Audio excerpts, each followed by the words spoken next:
Online থেকে জানো তো এই কুমড়োটা নিয়েছিলাম। কুমড়োটা কি বলবো, এত আঠালো, মানে কুমড়ো কাটলেই বোঝা যাচ্ছে যে কুমড়োটা খুবই ভালো হবে। হ্যালো এভরিওয়ান, আমি শিল্পী, তোমরা সবাই কেমন আছো? তা আজকে কিন্তু আমি মানে কি বলবো, উচ্ছেটা কেটেছি কিন্তু মানে তিতর ডাল করবো বলে, আর এখানে কিন্তু তিতর ডাল করে নিয়েছি। আজকে দুপুরের মেনুতে রয়েছে কিন্তু আজকে তিতর ডাল, আর এই কুমড়োটা না পাঁচফোড়ন দিয়ে করেছি, একদম ভাজা ভাজা। আর করেছি কিন্তু চাপলে মাছ, আর এই মাছটা না অনেকটা ইলিশ মাছের মতন খেতে।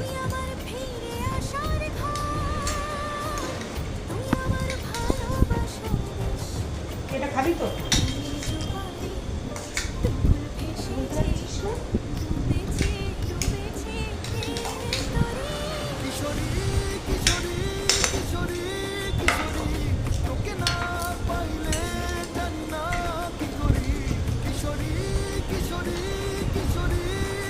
একটা কুমড়ো খুব ভালো নিয়েছিলাম, একদম আঠার মতন কুমড়োটা।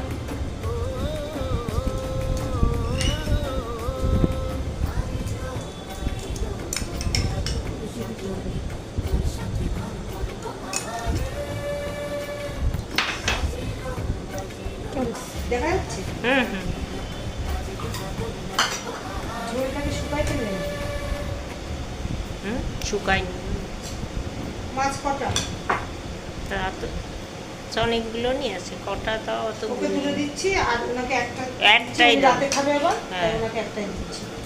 একটাই দাও। ঝোলটাকে মনে হচ্ছে শুকাই ফেলছি।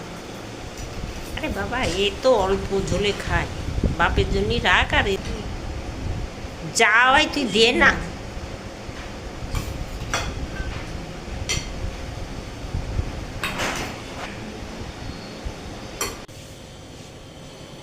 জানো তো, এই যে আলু মাখা আর এই যে কুদ্রিটা, এটা কিন্তু আমরা একজনের কাছ থেকে খাওয়া শিখেছিলাম।